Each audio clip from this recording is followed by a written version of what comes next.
Operation Last Domino, March 27th briefing. My name is Daniel Vallis, and welcome to our channel. I do not know the day or hour. We're just going to put all of our notes on the table, what we see happening, observing the direction things appear to be going, and also how it appears to be lining up with Scripture. The Bible tells us the day of the Lord so cometh as a thief in the night. The day of the Lord, the tribulation start, is coming as a thief in the night. There's going to be a degree of ambiguity, a degree of surprise to it. For when they shall say peace and safety, though, that's a warning, then sudden destruction cometh upon them, as travail upon a woman with child, and they shall not escape. Because of the degree of surprise, the degree of suddenness to the events that are coming, it's going to disrupt the life. Life is going to be going on pretty much like normal right until the sudden destruction slams in the world. It's going to catch so many people unawares, and that's the warning he's giving. The tribulation is going to start as a surprise for so many people, but Christians who are sober and watching and not asleep and caught up in cares of this life, they will be able to see that day approaching. And there are certain keywords that they will be able to listen, and that will also tell them, along with some birthing pangs, that the sudden destruction is about to start. And so this is what we see right now. Even though the world appears like it's relatively still humming along like normal, there are some definite birthing pangs that tells us and also shows us we can see a setup leading towards sudden destruction, especially scripted by the children of darkness. Therefore, we need to watch and be sober. There's going to be a lot of lies, so we need to be very sober. Don't get emotionally caught up with anything you see in the news right now. Just be detached, be sober, watch it, observe who is saying these code words, and then that tells you a lot about their character. They are children of darkness. They will lie to you.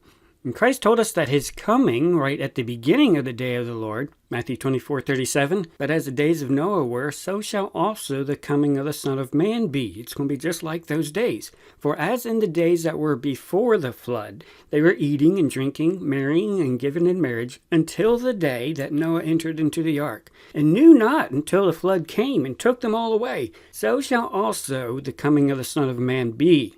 Luke 17:26, and as it was in the days of Noah, so shall it be also in the days of the Son of Man. They did eat, they drank, they married wives, they were given in marriage, until the day that Noah entered into the ark, and a flood came and destroyed them all. Likewise, also as it was in the days of Lot. They did eat, they drank, they bought, they sold, they planted, they builded. But the same day that Lot went out of Sodom, it rained fire and brimstone from heaven, and destroyed them all. Even thus shall it be in the day when the Son of Man is revealed.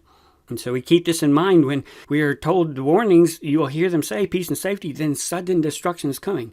Life will be humming along like normal in everyday life. People have no clue that sudden destruction is looming over the world, but if you pay attention to the code words that will be said right up until the very end, that's telling you sudden destruction is coming. Judgment is coming. You are on the threshold of judgment, and that's what Jesus Christ here is also emphasizing too. If you look at the world in general, you will have no clue that sudden destruction is coming.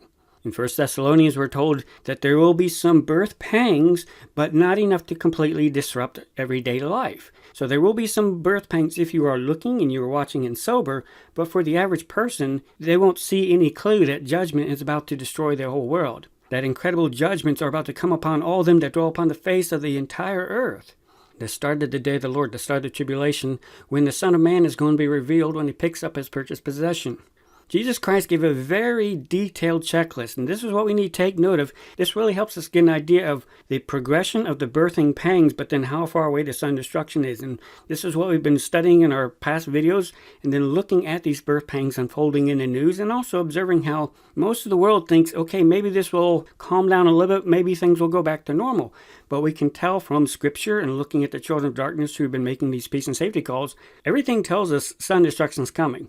And it already lines up with the celestial signs that we've already seen, bringing us right to this point on our celestial learning journey, completing the circuit of the celestial signs too. So we weren't surprised that all these events are happening now and they're accelerating these birth pangs. And so this is what we're going to study a little bit more today of why does Jesus Christ give such a detailed description here that only applies before the tribulation starts. Once the tribulation starts, none of these will be normal again. Let me say that again. Once the tribulation starts, none of these criteria will be normal again. They will only exist up until the very start of the day of the Lord, the very start of the tribulation. And that's why we are warned about them, because they will only exist up until one point in time. They will not be present again during the tribulation. And so again, obviously, the more that we study and look at these criteria, and also when you compare it to the events in tribulation, you know these will not be present in the tribulation. When the Antichrist is revealed, when he comes onto the scene out of the bottomless pit, he's coming to take peace from the earth. And as we've covered before, so many criteria in our world are dependent on two things: peace and safety. Peace and stability. You take away either of those two things, you do not have civilization running like normal. You can see that in the book of Revelation very clearly from the descriptions of how people are going through incredible things at that time. It will not be the days of Noah and Lot. They'll only exist up until the day that judgment starts, when the snare is sprung, that Jesus also warned about in Luke 21. And that's why he warned we should watch and we should pray always to escape the things that are coming, because life will not be going back to normal. It will not be going back to normal. And so the more that we study these criteria, as we're going to look at today, that also gives you a good clue of what's coming in prophecy. That really helps you understand the book of Revelation. The description is given there, and it also helps you to be sober.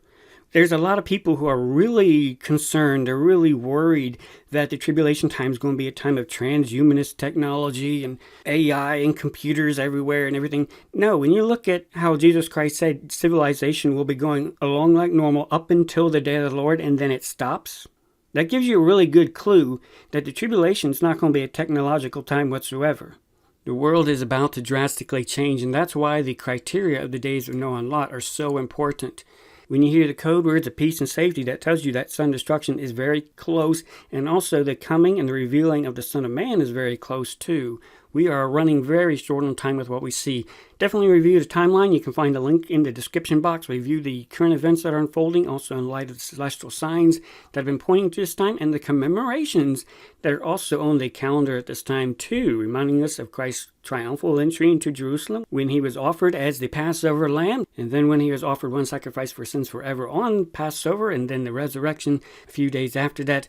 So many events right here, this commemoration that reminds us of the first time that Christ came, and in his official capacity as king, and we are looking for him to appear the second time in the promises in Hebrews 9 and 10. There are so many things coming together right here that tell us we should be very sober, but also very expectant of the promises and the reality of what Christ has said. He is coming. He's going to be revealed during the days of Noah and Lot, while life is still going on like normal, but things are about to hit the fan. When we consider these criteria that he lays out, they will be eating and drinking, they will be buying and selling, they will be marrying and giving in marriage, and they will be planting and they will be building.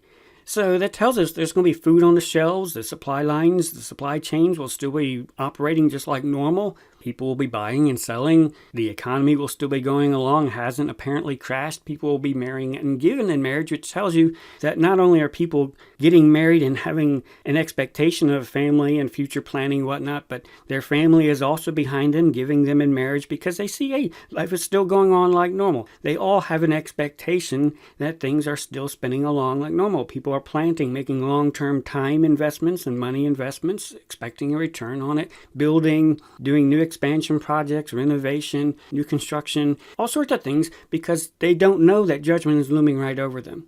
But the more that we look at these criteria, we notice that they all have something in common, particularly in our modern time today, and that is they are all built on pillars of energy. Our civilization today, as we know it, hums along on energy. It's technological, it's electrical. So much is built on energy, and so much collapses real quickly, as we can even get a hint of in the news, without energy. The wheels will stop turning if the energy stops.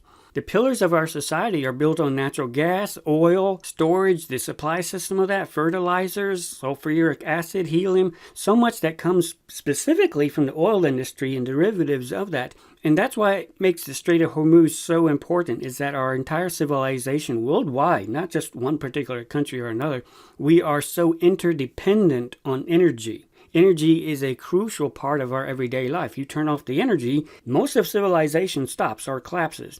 And particularly these 5 criteria that he lists out, the more that we see the vulnerability of them, the more we can see how certain dominoes are being pushed over deliberately to bring down the whole house. Now, obviously, across the world, there's so many gas wells and oil wells and gas storage units and so much gas and oil infrastructure, energy infrastructure all over the world. Sources of fertilizer, sources of sulfuric acid, sources of helium even, although not quite as much. But there are a variety of these energy infrastructures all over the world. But 20% of them is in one location, the Persian Gulf, affected by the Strait of Hormuz. And so that's what makes this situation so unique, is you're taking out a huge chunk out of all of the energy infrastructure, all the energy output, because so much is clustered in one spot. You can take out or affect 20% all at once. And then, of course, each of those particular entities of LNG and oil and the different fertilizers and other derivatives, all of them have different percentages of world usage shares and exports and everything like that. But 20% of the oil goes through the Strait of Hormuz, and so many products are derived from that. So we're talking about a huge chunk that is suddenly not on the market anymore. And how does it get onto the market? Well, obviously they have the oil pumps that pump it up out of the ground. And the geography there in the Middle East is different than others. And that's why they don't want to shut it down, because it's carbonate oil wells. And so those have a negative effect when you shut down the wells again, when you shut them in. But normally, as long as the oil pumps are pumping and they got good pressure, they're putting the oil into storage tanks that are right there, getting ready for export. So you can think of the oil storage as the first chain, the first buffer that is in the energy chain. And then eventually that is loaded onto ships, oil tankers, or different items onto cargo container ships, or LNG gas container ships. All of them have to be loaded onto ships to get out of that region. A few items are shipped out by pipeline, but you cannot match the volume of shipping out large volumes by boat. And so that's why everything has to go largely by boat. But it has to be loaded up onto the boats from the first buffer of the storage tanks. And then obviously they all go to their different locations, different ports, and then they offload their cargo, whether that's at cargo container ports or oil storage facilities or gas facility storages. From the boat, they have to be loaded into another buffer, into another storage unit, where the customer has them or the country has them, their strategic petroleum reserves. They are then put into another buffer. So they're usually always taking from those storage tanks, unless it's a strategic petroleum reserve or something like that. And so they're always taking and always adding to, always keeping them topped off, always having something in some sort of a buffer. And some of them have different agreements where they maintain a certain stockpile of number of days. They always want to make sure they have a buffer. For most countries, Australia seems to be an exception for that, but most countries have a buffer. And then from that, the energy products, such as oil or gas, or the different products are sent to factories, they're sent to refineries, they're sent to power plants, and that is how we get them to the average customer. The factories produce the different derivatives further from the oil products, the different resins and plastic piping and mattresses and synthetic cloth and so many things that come from petroleum products. And of course, refineries produce the diesel and gas that we know of, and then solvents and a whole wide variety of things are made from a barrel of oil. But then, of course, gas and oil are also used for power plants to power the world. So much of our world is built on these key energy pillars that then affect each of these criteria that Jesus Christ listed out. And the more that you study it and look at it, you realize how quickly these criteria can change almost by flicking a switch because of how dependent we are on these pillars. Particularly the US dollar, for example, the petrodollar. A lot of the demand comes from the transactions of buying these large amounts of oil and shipping it on these large tankers. Because of that demand, the transactions done in dollars, that's what gives the dollar the value. And then that money is recycled and used to purchase bonds, and it's recycled, and that's what gives the dollar value. You suddenly stop the oil transactions because it's not going anywhere and people are starting to find other suppliers, then the demand for the dollar drops and the value of the dollar drops because people are starting to use other currencies.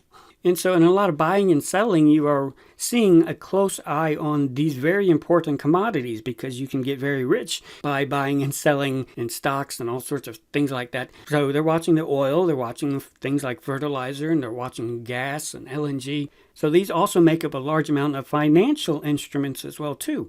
Very critical for keeping the stock markets going and businesses going and investments going, stock markets. So much is also tied up in this infrastructure here. Because the nice thing is, as long as it keeps up coming from the ground, then they keep having a commodity they can sell. So it's an easy way to make money and make a lot of money, but then also turn that into a variety of other products that make other money in investments as well too. But then obviously the refineries and the factories, that goes into key areas of these criteria, such as building. You go to any major construction site, you will see large tanks of diesel in that area because they have to power so much equipment. Just go to a construction site and look at all the different construction equipment that they're running in a little beehive of activity. They're all running on diesel. They're all running on fuel. So many products in the building industry are created by petroleum products as well too, and or used in the production cycle. Mass amounts of electricity in aluminum production or gas and glass production. When Jesus Christ says they will still be building and everything will be humming along, when you look at the building industry, what is required to keep it humming along? It's diesel. It's these products that come from the energy infrastructure. If you don't have them fueling the construction vehicles and shipping around the building materials in the world, then everything stops. You go to your local hardware store. How did all that stuff get there? It's because a lot of it was shipped and created in the factory of the world, China, then shipped all over the place. They make tools. There's so much about building that is dependent on energy. Planting, obviously, especially that more people are aware of the fertilizer connection to the oil industry and the Strait of Hormuz suddenly cutting off a large percentage there and other restrictions from Russia as well. So this affects every aspect of planting. You have the fertilizing, which needs to be done at the proper time. You can only do it at that time. You can't do it some other time. At the start of the spring planting time, for many areas, you need to be fertilizing right now. If you don't have the fertilizer, you're going to be waiting till next year's crop. And so there's a lot that depends on energy, but has to be done in a very timely manner too. Fertilizing and then tilling the land. You got to have fuel for your tractors and for your equipment, and then running the pumps for the irrigation system, especially if you have a crop or just a situation that requires a lot of watering. You're going to be running pumps and energy. Come harvest time, you got to run all your equipment. You got to run trucks to haul this stuff. You got to haul it to the silos and the granaries. You can get all the way up to this point ready to harvest and then not be able to harvest because you don't have fuel for your tractors and for your harvesters. So much, every single step of planting requires energy, requires fuel, requires diesel. And so you can see how so much can stop in one day, overnight almost. You can have a large amount of food just suddenly go to waste, crops just rotting in the field without ability to harvest them or get them to the granaries, get them to the mills. The wheels of planting keep turning because of the energy infrastructure. And then, of course, that allows us to eat and drink, enables the granaries to be full, the food production factories to grind and mill and make flour and sugar and all sorts of stuff that we need, the bottling plants, the production of all the food products that our stores are filled with and that many times are also shipped from overseas too. And then water production, water filtration, those factories and those plants, they need energy to run too. Refrigeration trucks, refrigeration shipping, the supply chain to get refrigerated and frozen foods all over the place, refrigerated warehouses, and then taking to refrigerated stores, eating and drinking, that can keep on going. We have food on the shelves because of this entirely complex system that is totally dependent on energy. And because all these wheels are spinning along and people have jobs and there's prosperity and everything is going on like normal, people marry. They make long-term family plans. Hey, I got a stable job or somewhat stable job. I got money coming in. I can start planning my own family. I can start getting a home or an apartment. I could start having kids. And so people start making their long-term personal plans based on these other criteria of planting, building, buying and selling, eating and drinking. When those wheels are spinning along, then the personal life is also spinning along too. And there's different considerations when people start thinking of making the steps of going into marriage or giving their kids in marriage. Of obviously there's the housing costs and the car costs. How does that affect with your job of commuting? The cost of fuel for that as well. Healthcare costs, rising costs, food costs, bills, energy bills.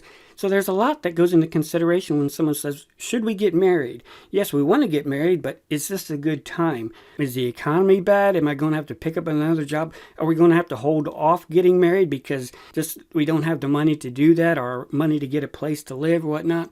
But as long as everything's spinning along in society, it's very favorable for people to get married and to be given in marriage.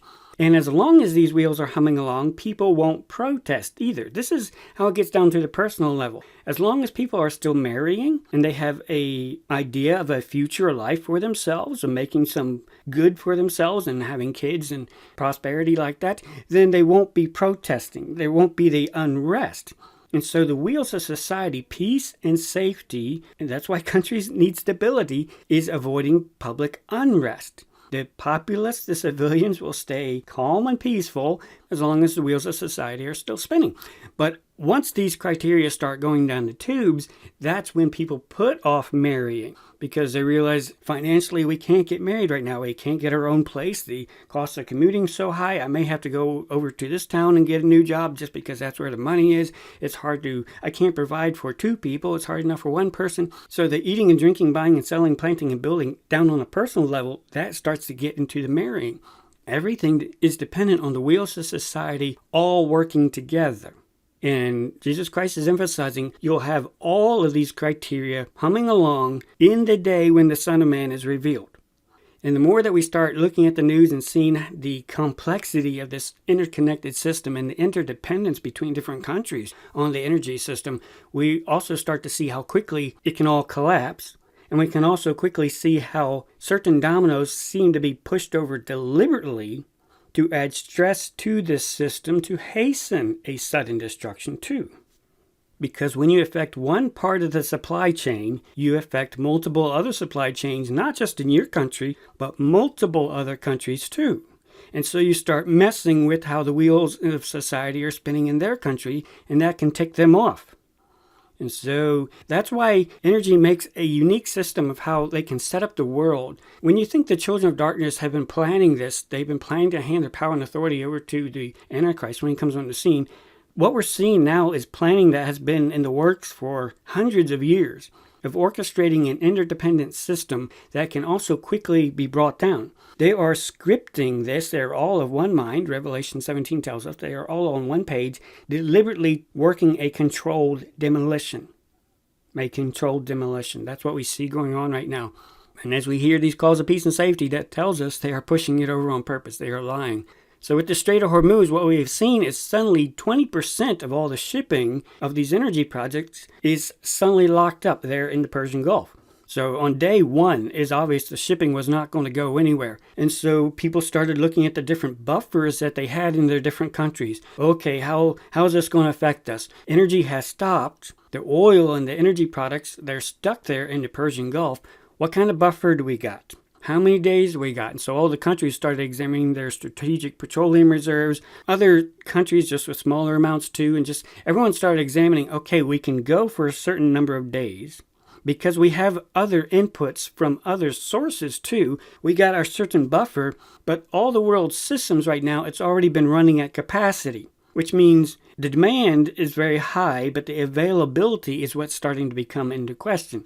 So we can start using our buffer and we can keep using it, but the input to keep topping it off, that's going to be less and less because 20% of the topping off is just stopped. So we need to start looking for other suppliers, and we also got to start being a little cautious. And that's what you start to see with the refineries and certain factories of, hey, we need to start dialing back just a little bit because we only have so much input supplies and feedstock to work with. We need to not be running full throttle here. Let's back off a little bit so we don't go through our buffer too fast because we don't know how this is going to spell out here. So there was an immediate knock-on effect, not just on storage, but factories and industries started tightening the belt a little bit. Just let's make sure we have something always in the buffer and make sure we have at least something coming in to keep the buffer topped off a little bit, or at least have some coming in so we don't draw it down too quickly. The buffer is very important. And one of the things that shut down very quickly, though, was the gas wells in that region because, especially the liquefied gas products, you pretty much have to liquefy it and put it straight onto the boat. And so their storage options aren't near as much as what you have for oil. And so right away, the LNG, especially in Qatar, they were canceling their short-term deliveries of, hey, we just got to stop because we got to turn off this stuff right now. And then, of course, there's so many products that are tied to the gas production systems there, and fertilizer and helium and sulfuric acid, so many knockoff products that were also suddenly stopped, and you realize they're going to be bottled up because certain infrastructure is shutting down, and you won't have those products until the oil and the gas start coming back up again. So early on, constraints are already becoming obvious, but then they also knew storage, the buffer there is going to be of issue pretty soon. They're going to start running out of place to actually put the oil. They can load it up onto some more boats that they have there in the Gulf, but they're almost full up now. They're going to be filling up their buffers there, and when they fill up their buffers, that means they're going to have to turn off their oil pumps. And again, because of the carbonate construction of the oil wells there in the Gulf, they don't want to shut them down. That's the last thing they want to do because it can do some permanent damage to the wells and also the equipment. It just makes it so much harder to start them back up again, to get the pressure and all the variables just right and make sure the machinery and pipes are okay too.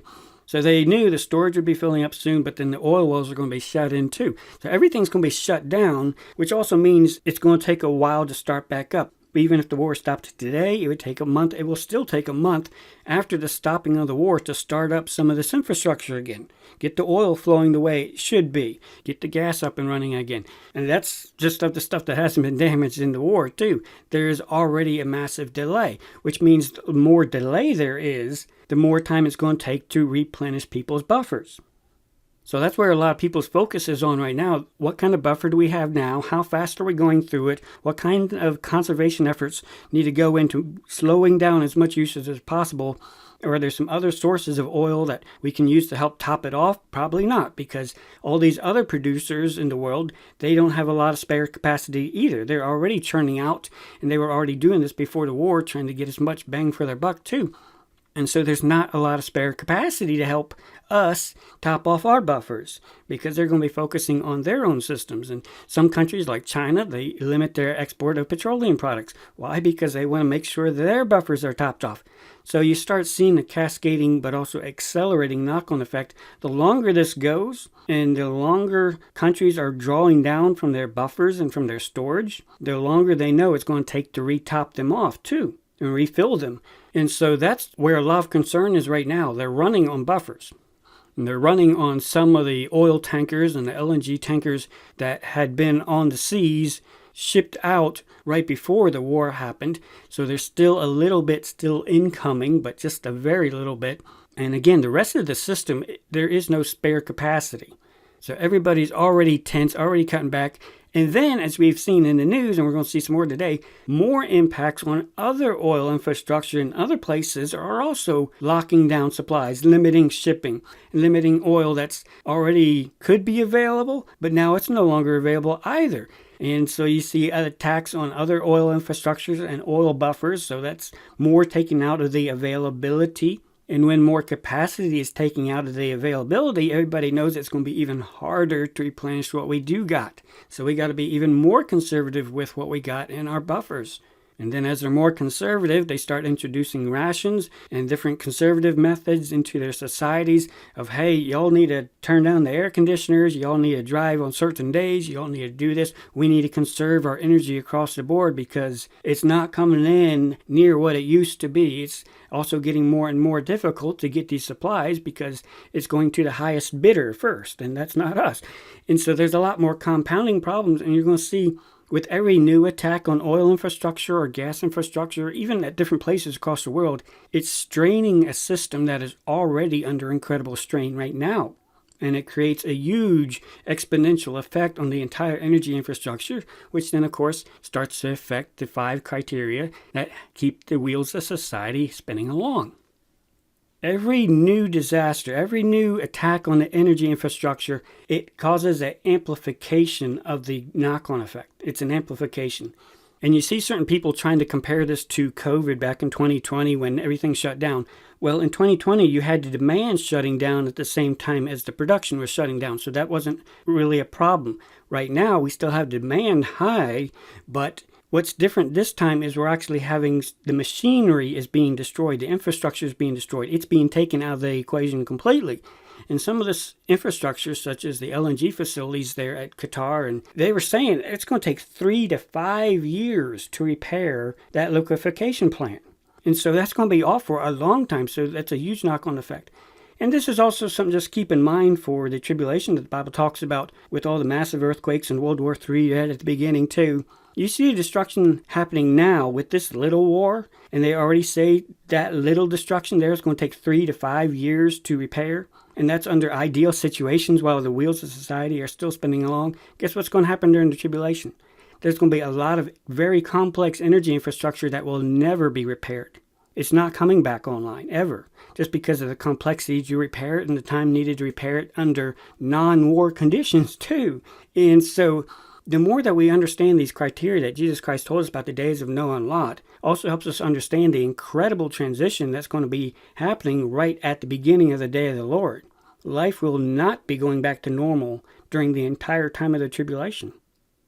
The Antichrist is coming to take peace from the earth. That means he's also taking stability from the earth too. And then, of course, the war that kills a quarter of the world's population. Life will not be returning to anywhere near what we have today right now. That's why Jesus Christ used these 5 criteria to distinguish between prior to the tribulation and the tribulation. Because it's only going to exist right now. And he tells you, this is when I am coming. I'm not coming in the middle of the tribulation when these conditions don't exist. He's coming right before they stop. And they stop permanently. Last weekend, March 21st, is when Trump made his threat to destroy the power plants in Iran, starting with the biggest one first, obliterate them. And so, of course, the more that we understand the complexity of the energy infrastructure, realizing what he's threatening to do to this civilization right there, they would take this as a dire national emergency. This would be the equivalent of threatening to do a nuclear attack because all the wheels of society depend on the energy infrastructure. And when the President of the United States is threatening to obliterate the power plants, they would take this very seriously. So then he came back and claimed there's a talk about ceasefires, and he was going to put off the military strikes against Iranian power plants and energy infrastructure for a 5-day period, subject to the success of the ongoing meetings and discussions. But today on March 26th, he put out another tweet, I am pausing the period of energy plant destruction by 10 days to Monday, April 6th, 2026 at 8 p.m. Eastern Time. So now he's pushing it out again, but with the same threat that he is pausing the destruction of the energy plants in Iran by 10 days, April 6th, 8 p.m. And he's claiming this is because the Iranian government asked him for more time. But that is definitely a lie.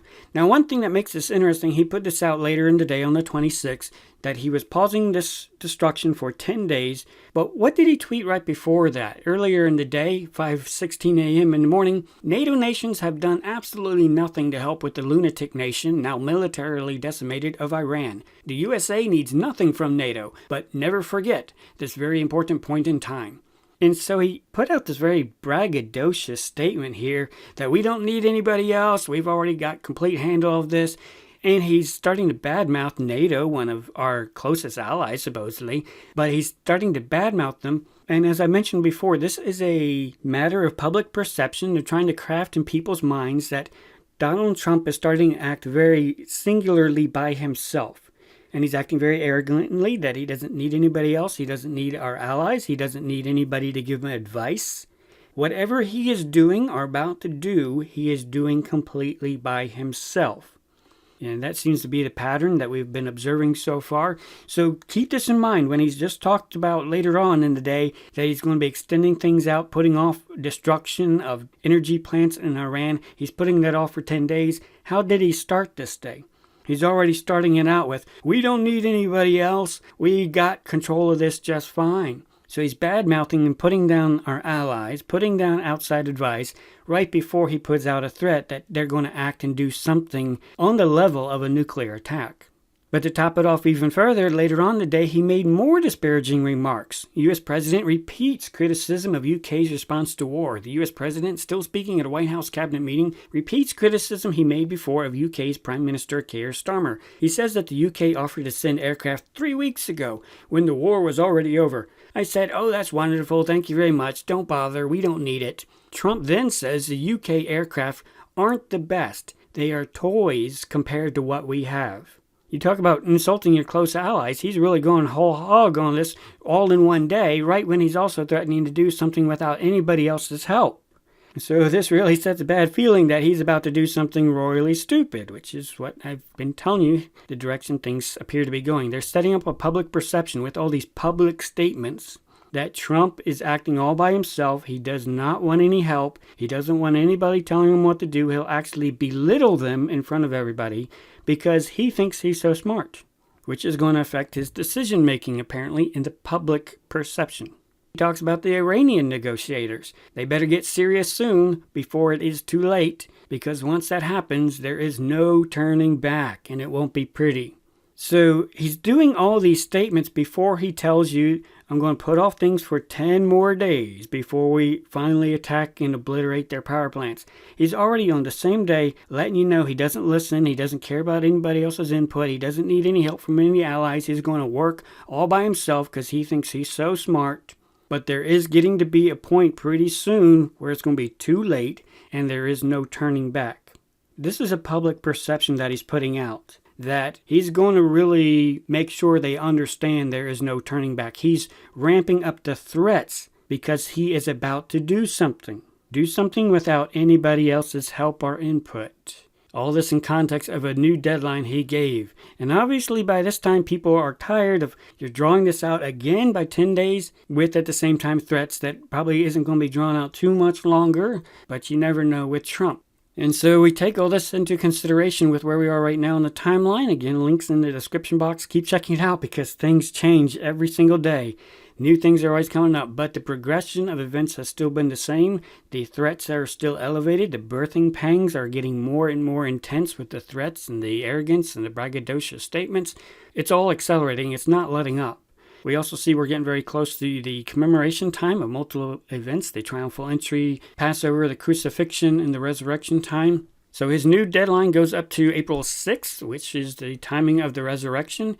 Again, we are looking for Christ to appear the second time, so it does also catch our attention how they are bringing everything up to a threshold right here at this very commemorative time. And I told you in our last videos, look for them to draw things out. Because they've already ramped everything up with the intensity, they will be drawing it out a little bit more. They can't cause a sudden destruction. They can't take the wheels of society off yet. That will happen on the day Jesus Christ is revealed.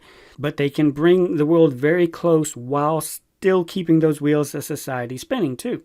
And here it is laid out as we see things drawn out. You're also going to see further stress and tensions in the energy systems and the supply chains, but then also new events that add even more stress on top of the already developing situation. And suspicious activity that makes you suspect that the children of darkness are deliberately pushing over more dominoes because they're in outside events that are also connected to the children of darkness too, and those who put out the peace and safety calls. So while you may not see direct action by Trump over this 10-day period, although I think you will here pretty soon, you're going to see a lot more still in motion. There's a lot in motion right now, but you're going to see more compounding events and more cascading events happen too. So let's look at some of the world events going on right now. Iran rejects U.S. ceasefire plan, issues its own demands as strikes land across the Mideast. Press TV, the English-language broadcaster on Iranian state television, cited an Iranian 5-point proposal that includes a halt to killing of its officials, safeguards against future attacks on Iran, reparations for the war, the end of hostilities, and Iran's exercise of sovereignty over the Strait of Hormuz. So they basically rejected Trump's 15-point plan and said, here's our 5 points that we are not even going to end the war without consideration of these. And so Iran is very publicly also saying, and I have other officials saying it too, they have no interest in negotiating with the United States. So whatever Trump is saying, he's lying. And we talked about in our last video how the continued attacks by both sides show there isn't negotiation. And Iran makes it very clear they hold the cards anyway, so why would they want to negotiate? It's Trump who keeps groveling and keeps, I'll hold out the attack a little bit longer, and I'll hold it out a little bit longer because we're winning. And he keeps telling people that, oh yes, we're winning. And it's getting ridiculous at this point of how he keeps telling everybody he's winning, but he needs the negotiation from Iran, which Iran is declining to give because they have no respect for America at this point. Iran's attacks force U.S. troops to work remotely. Many of the 13 military bases in the region used by American troops are all but uninhabitable, with the ones in Kuwait, which is next door to Iran, suffering perhaps the most damage. And so the New York Times and other media outlets, they're starting to more publicly talk about our bases in that area are obliterated because Iran is making really good progress. We're mostly out of interceptors. They're making incredible hits on our radar systems and our missile systems, the bases in general themselves too. It's been so much so that a lot of troops have had to be evacuated from 13 military bases in their region, the entire region. Iran is holding the cards, and they know it. And the American populace hasn't quite picked up on that yet because of the propaganda in Fox News and by Trump's braggadocious statements too. But it's slowly more and more coming out that, yeah, Iran is holding its own. They are taking some hits, obviously, too, but they are holding their own. They can back up their threats. The question on the world stage now is, can Trump back up his threats? He keeps making threats but not following through. Someone is going to have to blink here pretty soon. United Nations, Gulf War out of control. Gutierrez warns as UN appoints envoy to push for peace. UN Secretary General Antonio Guterres has warned that the escalating Gulf War is out of control, urges all sides to step back from the brink and allow diplomacy to prevail as he announced the appointment of a senior envoy to spearhead peace efforts. So a lot of people are concerned, the UN is very concerned, this thing can spin out of control. And we're very close to that. Everybody needs to back off, everybody needs to calm down, and there needs to be some effort at peace talks because not much is happening whatsoever. The world is staring down the barrel of a wider war, a rising tide of human suffering and a deeper global economic shock, he said, adding bluntly, this has gone too far. He urged the United States and Israel that, quote, it is high time to end the war, while calling on Iran, quote, to stop attacking their neighbors that are not parties to the conflict. The world is recognizing that this is affecting everybody. This has gone too far. We don't need to draw this out anymore. It needs to stop. It needs to stop. It's high time to end the war. He pointed to the disruption of fertilizer supplies as a looming threat to global food security. Now, of course, this goes with peace and security, peace and stability. What is one thing that is very talked about right now? It's peace. They have this new envoy for peace, but then the idea of global food security. People need to feel secure about their food supplies, about the food chain, about the wheels of society spinning along. Peace and safety. That's what these two things that they're talking about still. Every single day that this conflict gets dragged out, they're going to be talking about these two things. Realizing this is a widespread world. It's going to affect everybody. That's why everybody needs peace and stability, needs security. Because everything is hinging on those pillars. The Speaker of Iran's parliament said, based on some intelligence reports, Iran's enemies are preparing to occupy one of the Iranian islands with support from one of the regional countries, one of the Gulf countries there. Our forces are monitoring all enemy movements, and if they take any step, all the vital infrastructure of that regional country will be targeted with relentless, unceasing attacks. Okay, you add that monkey wrench into the ongoing situation and chaos right now, too. Trump is threatening to obliterate all the power plants in Iran, and then likewise Iran is pointing to allies that are being used to attack Iran, and he's giving counter threats that yes, if you attack our power plants, we will obliterate yours, but particularly if this one country helps the U.S. attack us, then we will definitely obliterate all their infrastructure. So the tit for tat, the ladder of escalation keeps climbing. Threats by both sides, and this would catch the world's attention more than Trump because they know Iran can do this damage. They've already demonstrated that. And so that catches a lot of people's attention too, the markets and everybody trying to plan of how long is this going to draw out, realizing it just keeps escalating. And then the statement put out by the White House and Trump don't help the situation either. Trump prepared to unleash hell if Iran doesn't make deal, White House warns amid questions on status of talks. White House Press Secretary Leavitt offered little new insight into the status of negotiations between the U.S. and Iran, but warned on Wednesday that President Donald Trump is prepared to, quote, unleash hell if Tehran balks at making a deal to end the war. Quote, the president's preference is always peace, but there does not need to be any more death and destruction, Leavitt told reporters at a press briefing. Peace and safety again, but it's interesting. Unleash hell. What an interesting statement when we know the children of darkness are working to hand the power and authority over to the Antichrist, the beast who is coming up out of the bottomless pit. And the Bible emphasizes that 3 different times in the book of Revelation, and also that they are preparing to give their power to that individual. They are prepared to unleash hell. Yeah, we knew that from a biblical perspective. We knew that already. U.S. President Donald Trump is ready to, quote, unleash hell on Iran if Tehran doesn't accept a deal to end the war in the Middle East. White House warned on Wednesday if Iran fails to accept the reality of the current moment, if they fail to understand that they have been defeated militarily and will continue to be, President Trump will ensure they are hit harder than they have ever been hit before, Press Secretary Leavitt. Okay, so now they're making bombastic threats, but they're also doing it in a very desperate tone of voice, too, that you need to realize that you've been defeated. Why don't you just admit that you've been defeated already? Like, if they're defeated, they would know that already. But keep after emphasizing to the public, we won, we won, we won. And Iran, they've been defeated, they just don't know it yet. And if they would just admit that they've been defeated, then this whole thing would be over. So, very braggadocious, very arrogant statements. And, of course, unleashing hell. That's not going to help the situation whatsoever. If negotiations are happening, this would not help the situation. Spanish Prime Minister says Middle East war far worse than Iraq in 2003. Quote, this is not the same scenario as the illegal war in Iraq. We are facing something far worse, much worse, with a potential impact that is far broader and far deeper, he told Parliament. Quote, this time it's an absurd and illegal war, a cruel one that sets us back from achieving our economic, social, and environmental goals.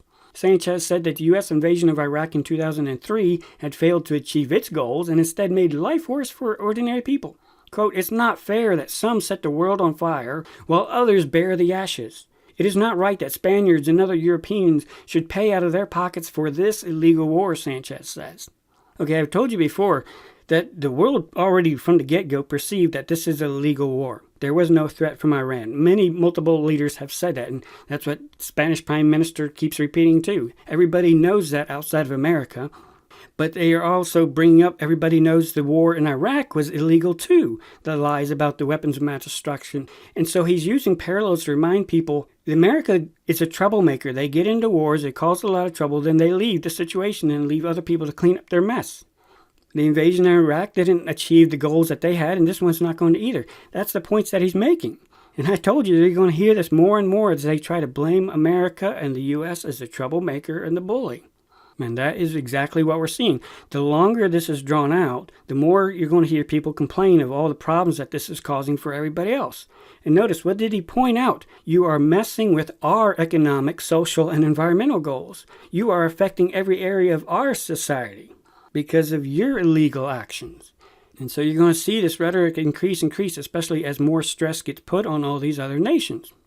Russian Security Council Secretary has warned that strikes on power plants and desalination facilities in Iran and Gulf states could trigger a, quote, multi-million refugee crisis and a humanitarian disaster far beyond the Middle East.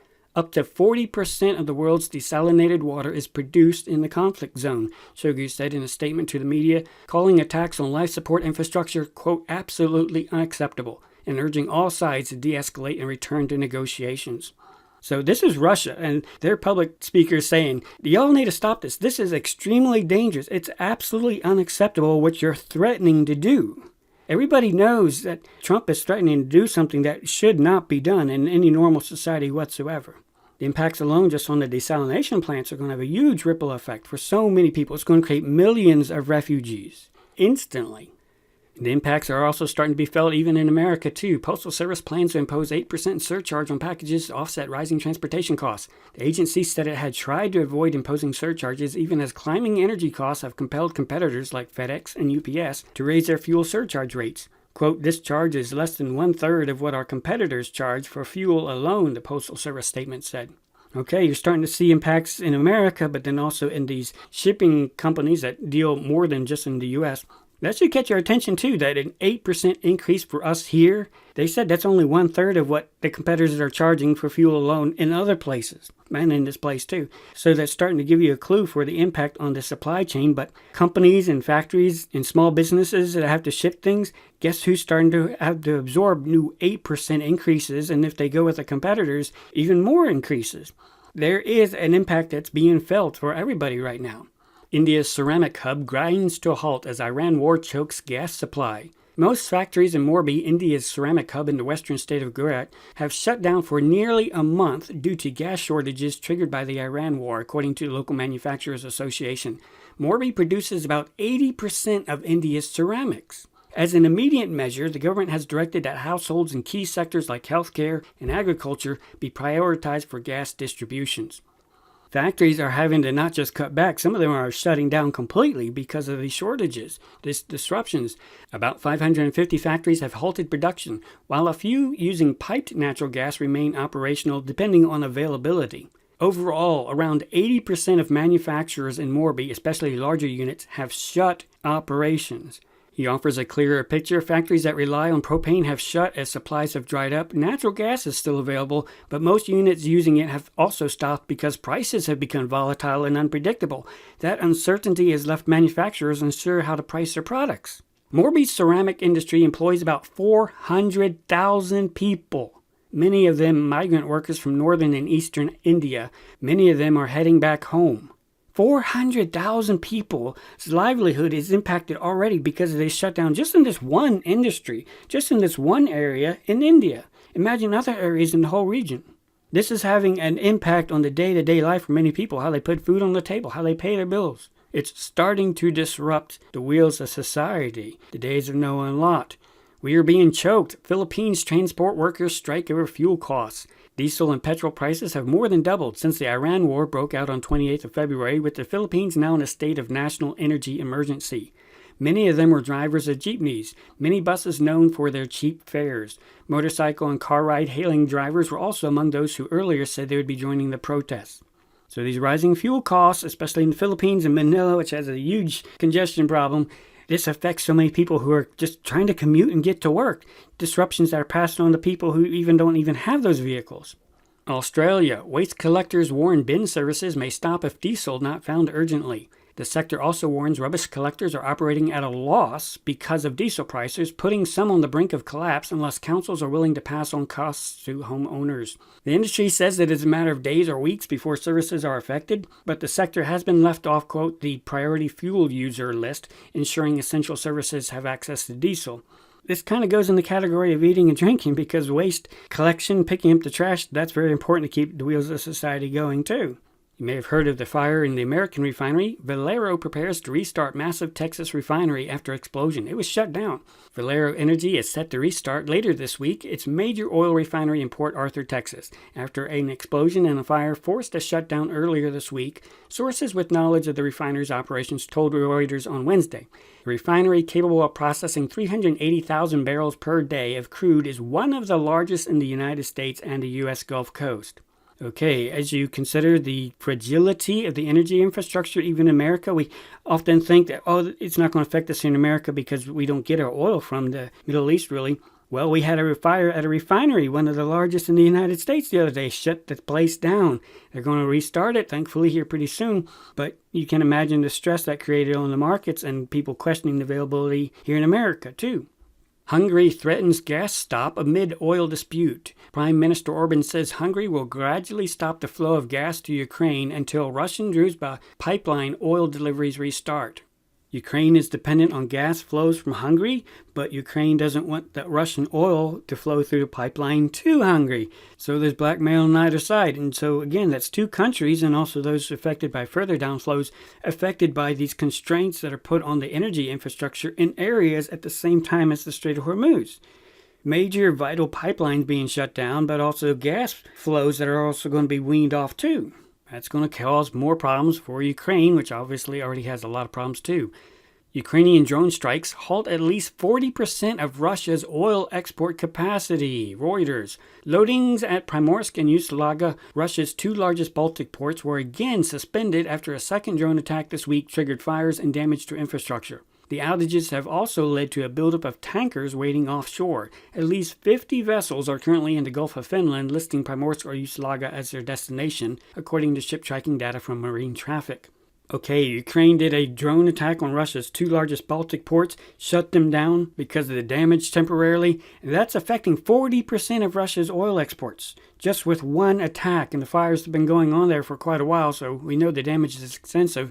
A drone strike has been reported at a petroleum installation in the Russian port of Ust-Luga just one day after a Ukrainian attack damaged infrastructure at the nearby port of Primorsk. Together, the two ports have a combined loading capacity of 1.7 million barrels per day, and they handle most of Russia's Baltic Sea oil exports.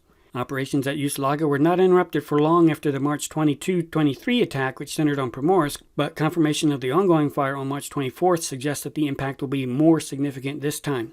The fires have definitely been raging for a couple days, so Ust-Luga is definitely going to be down for a while. So again, you have the Strait of Hormuz locked up, so that alone locks up 20% of the oil. But now you have these attacks on other ports that are shutting down the ports temporarily, which locks out 40% of Russia's oil exports. And there's so many people who are dependent on exports from anywhere. Again, there is no spare capacity right now. So whatever you can get, because everybody needs it to top off their tanks, top off their buffers. And so the longer these additional refineries and these export loading points stay shut down, the further stress downstream on all the factories and power plants and refineries, everybody that requires and depends on those input supplies. Every single day that this conflict drags out, every single day that we go forward, still continuing these birthing pangs, you're going to see more and more stress put on the energy infrastructure and the energy systems, and apparently a lot of it being done deliberately at the same time that they know stress is already on the overall system. So it also creates greater consternation, people wondering about things, but then it starts to make those nations more desperate. Because as more stress is put on the system, more of those national leaders, more of those prime ministers are going to come out and say, this needs to stop. And Trump, stop drawing this out with your ceasefire talks and delaying by days. You're just yanking us around. This needs to stop today. So the more stresses that you're going to see on the system, you're going to see greater calls for intervention, which I keep telling you, that's what's going to lead to the sun destruction. Trump is going to do something stupid, royally stupid, which is probably going to really mess up further and cause a greater cascade effect in this very fragile system. So the leaders of the other nations will just basically realize we have to do an intervention to stop him because we can't draw this out anymore. We're already running on our buffers now. This needs to stop today because it's very close to the entire system breaking. That's why they will have to intervene. Not just talk about it, not just think that, yes, it'd be nice. They will get to a point where they will have to intervene because so much stress is on the system that it's threatening to break.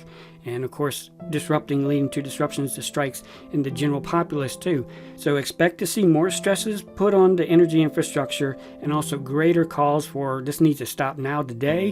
And also probably more public talk by other leaders of what could we possibly do to stop this? So at the same time, you're also going to see Trump and America ratchet up the threats and the bombastic attitude that we don't need anybody else. We're just going ahead and do whatever we want. We don't care about anybody else's ideas or advice. And we really don't care about the ramifications for everybody else like we've already demonstrated over so many decades. So Trump is going to keep putting up that public perception that he's about to do something royally stupid that is going to affect billions of people. And so then the leaders of those billions of people will finally step up to the plate and say, no, you're going to stop. This is going to stop today. So that's where it seems to be going. All on these criteria, the days of Noah and Lot that Jesus Christ told us to watch and be observant about right here at this time when we can see these birthing pangs. Friends, I don't know the day or hour, but we are running out of time. So definitely download the timeline, review it every single day because there is so much changing in the world every single day that reminds us how close we are to the reality of the promises that Christ has given us. Download the resources that are in the description box. When you watch, be ready, running for the prize. In the timeline, we have heard so many trumpet calls at midnight, so many things, so many warnings, so many instructions by Jesus Christ, so much telling us that we can see the day approaching. We hear the trumpet call at midnight telling us the bridegroom cometh. Go ye out to meet him. So friend, the subject of the hour is oil. Are we buying the midnight oil? Are we shining bright? That's what we need to be doing, friends. So I'm going to provoke you on love and two good works. Let's rise up. Let's trim up. Let's shine bright. Let's gird up and go out to meet our Redeemer, hearing him, heeding and obeying him, loving him and serving him first and highest above all else, drawing nigh with a true heart till he comes. Maranatha.